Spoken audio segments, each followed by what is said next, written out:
में भी आपकी हेल्प हो जाएगी।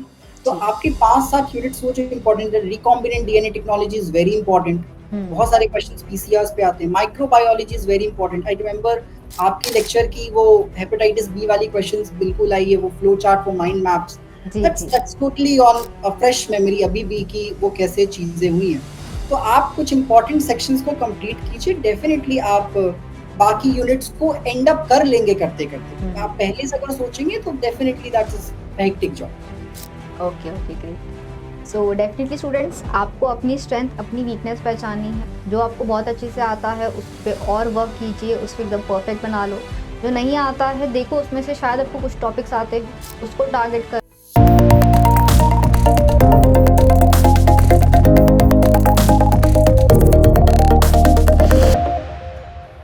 Hello everyone, I hope you all are doing fine. हमारे साथ में कनेक्टेड है हमारे एक स्टूडेंट नयन, एंड इन्होंने रिसेंटली क्वालिफाई किया है GAT B examination. Let's welcome him, let's congratulate him, let's know his journey, कैसी की थी प्रेपरेशन और आप लोगों को यहाँ से क्या क्या सीखना चाहिए। तो first of all, hi Nayan, how are you doing? Uh, Good evening, ma'am. I'm doing great. It's okay, a pleasure connecting with you, ma'am. Thank you dear. So first of all a big congratulations कि आपने GAT B की exam qualify की है। Please tell me about कि आपका क्या score है और क्या रैंक आई है। Ma'am, I have booked 138.5 score in GATB okay 2024, and my category rank is 39 in general EWS category. Okay okay great. So you have good score and good rank. तो आपने क्या सोचा है, कुछ है सेंटर्स की, कहाँ एडमिशन लेना है, किस में मास्टर्स करने हैं, any plans? Yes, ma'am. I'm looking forward to Rajiv Gandhi okay great getting a great. seat in University of Hyderabad. That's definitely a cherry on the top. Okay great. So अगर हम बात करते हैं गैटबी की examination की, तो इसमें physics chemistry math से आता है, प्लस बायोलॉजी वाला पार्ट भी होता है।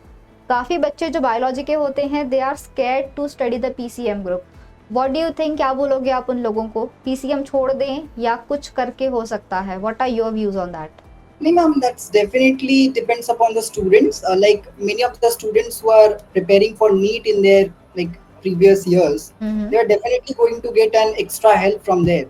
अगर ओके। आप कुछ important sections chemistry के करके चले जाएं, जैसे solutions हैं, chemical kinetics हैं, तो आराम से आपके क्वेश्चंस वहाँ पे हो जाएंगे। मैथ्स के भी कुछ इंपॉर्टेंट सेक्शंस आप कर सकते हैं। आईएफएस बेसिकली रन भी करते हैं वो सीरीज, जहाँ से आप 5-7 लेक्चर्स के वो रन देख लो जी। और you can easily solve questions yes, from there. बिल्कुल हाँ जी। तो एग्जाम के पहले हम आपके लिए कुछ स्पेशल सीरीज लेके आते हैं जिसमें सारे important formulas, important pointers revise करवाए जाते हैं, ताकि जो स्टूडेंट्स ने शायद कभी पढ़ाई ना की हो, उन सेशंस के बेसिस पे कम से कम 4 5 6 क्वेश्चंस तो वो डेफिनेटली कर लेगा। So that's great. And when I talk about the biology part, देखा जाता है कि गैटबी के एग्जाम में कुछ नए नए टॉपिक्स ऐड ऑन होते हैं जो आपको बाकी के किसी एमएससी एंट्रेंस एग्जाम में देखने को नहीं मिलते हैं। जैसे कि बायो प्रोसेस इंजीनियरिंग है, केमिकल इंजीनियरिंग है, बायोइन्फॉर्मेटिक्स है। तो what are your views on that कि उनको कैसे टारगेट करना चाहिए, या बच्चा उसको छोड़ दे तो चलेगा? बिकॉज थोड़े से बच्चों को न्यूमेरिकल्स वहाँ से उनको डर लगता है, तो उनको कैसे टारगेट किया जाए? मैम सेक्शन बी में 100 क्वेश्चंस है, student has to attempt only 60 questions. That's totally depends upon the potential of student. उसके 5-7 यूनिट्स ऐसे होते हैं जिसमें वो काफी स्ट्रांग होता है, तो ओके। स्टूडेंट को पहले वो 5-7 यूनिट चेक ऑन करना चाहिए कि इसमें मेरे क्वेश्चंस कम से कम गलत हो, मैं इसमें कम से कम नेगेटिव कर सकूं। और कुछ selected topics like bio informatics के कुछ इंपॉर्टेंट टॉपिक्स रेगुलरली आए हैं, हम उनके पीवाईक्यू स्टडी करके, और उसके लिए रैपिड रिवीजन सीरीज भी होती है। अगर आपने लेक्चर ले रखा है तो वहाँ पे भी आप फुल फ्लेजेड क्लासेस कर सकते हैं। अगर जी। आपने मिस किया है उन सेक्शंस को, स्टिल आप कुछ इंपॉर्टेंट सेक्शंस के कर सकते हैं, बायो प्रोसेस इंजीनियरिंग के भी, या क्रिस्पर के क्वेश्चंस कभी कभी देखने को मिलते हैं, तो आप वहाँ से पिक करके वो क्वेश्चंस को इजिली कर सकते हैं। लेकिन इतना हर्डल नहीं है वो for selection. Okay okay great. So I think so बिल्कुल स्टूडेंट्स, जो जिस सब्जेक्ट पे ज़्यादा कंफर्टेबल है, अगर आपको लगता है कि मेरे 60 क्वेश्चन इन टॉपिक से बन जाएंगे, तो आप उस केस में शायद उसमें से सारे पार्ट्स को कवर ना करो। बिकॉज बायो प्रोसेस भी काफ़ी सारा थ्योरेटिकल पार्ट भी है, डाउनस्ट्रीम प्रोसेसिंग वगैरह की अगर हम बात करते हैं तो उतना भी आपने करे तो शायद वहाँ से कुछ क्वेश्चन आपके बन सकते हैं।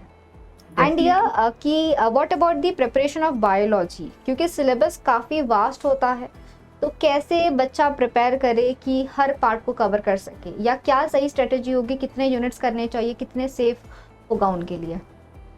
मैम कुछ इंपॉर्टेंट टॉपिक्स हैं जिनकी इंटरकनेक्शंस बाकी टॉपिक्स के साथ भी है। लाइक अगर आप बायो केम पढ़ोगे आपको माइक्रो बायो में भी वो सपोर्ट करेगा। अगर आप सेल बायो पढ़ोगे आपको इम्यूनो में भी सपोर्ट करेगा। जी। तो आपको ऐसे कुछ इंपॉर्टेंट बैकबोन ऑफ बायोलॉजीज को बिल्कुल प्रेफर करना चाहिए। आपके मॉलिक्यूलर आपके जेनेटिक्स स्ट्रांग रहेंगे तो बाकी सब्जेक्ट्स में भी आपकी हेल्प हो जाएगी। तो आपके 5-7 यूनिट्स वो जो इंपॉर्टेंट है, recombinant DNA technology is very important. बहुत सारे क्वेश्चंस पीसीआरस पे आते हैं। Microbiology is very important. I remember आपकी लेक्चर की वो हेपेटाइटिस बी वाली क्वेश्चंस बिल्कुल आई है, वो flow chart for mind maps. That's totally on a fresh memory अभी भी कि वो कैसे चीजें हुई हैं। तो आप कुछ इंपॉर्टेंट सेक्शंस को कंप्लीट कीजिए, डेफिनेटली आप बाकी यूनिट्स को एंड अप कर लेंगे करते करते। आप पहले से अगर सोचेंगे तो definitely that's a hectic job. Okay okay, great.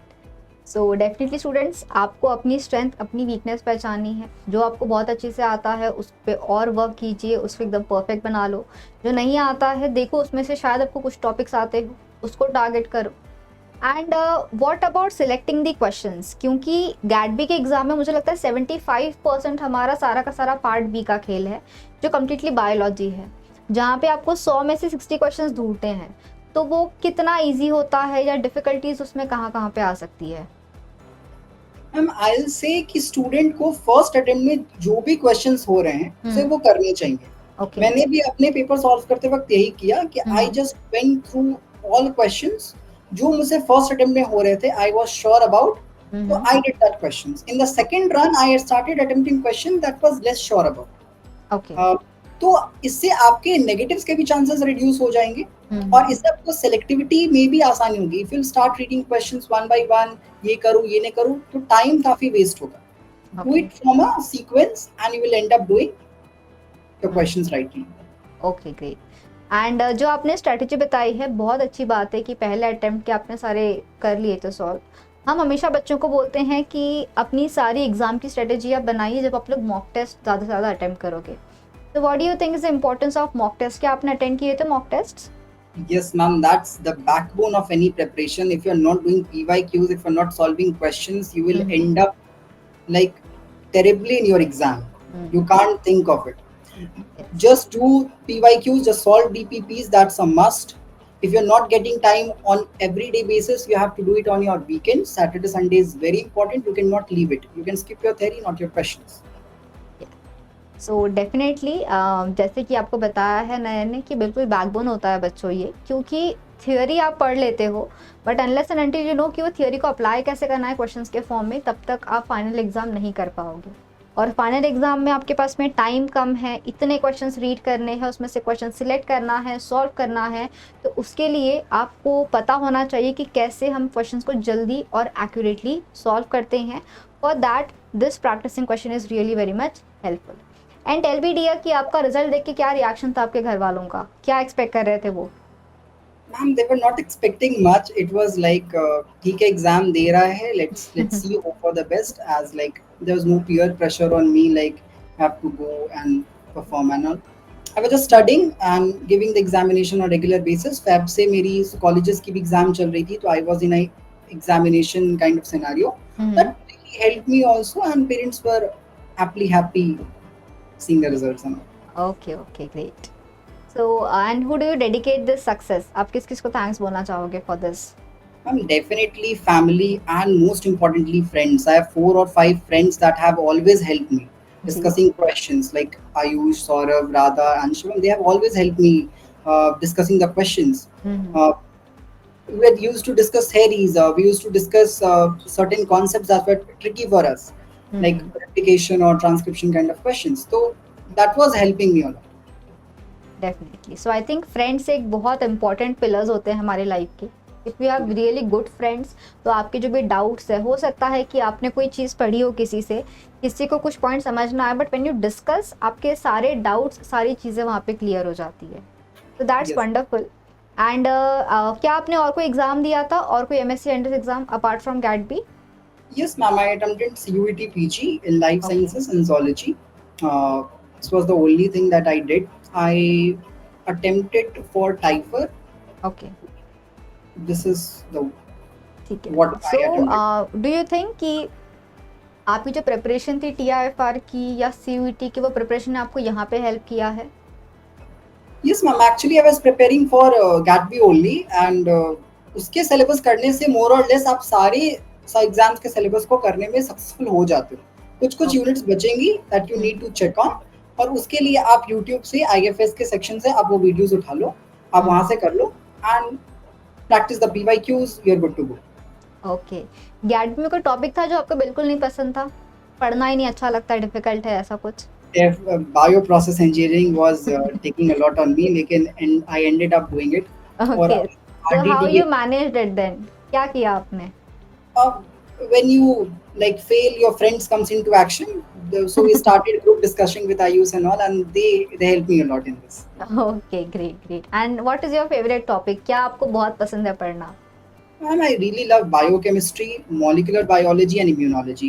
If I want to do my PhD, I would definitely looking for these three arenas in Okay, biology. great, great. So I'm very much happy to see that you have so much clarity in your head कि मुझे ये करना है, ये करना है, ये करना है. So that's wonderful कि आपको अभी से काफ़ी कुछ पता है अपने बारे में, and very much you are confident about it कि नहीं, I am a night person, मैं रात में ही बैठ के पढ़ाई कर सकता हूँ, मेरी बायोकेमिस्ट्री वीक है. सब एक्सेप्ट करना भी एक बहुत बड़ी बात होती है, and that tells me how good a human being you are. So first of all I would just like to thank you so much for joining. और आपकी तरफ से कोई मैसेज आप देना चाहोगे जो भी हमारे न्यू एस्पिरेंट्स हैं जो अभी प्रिपरेशन स्टार्ट करेंगे, कोई मैसेज उनके लिए?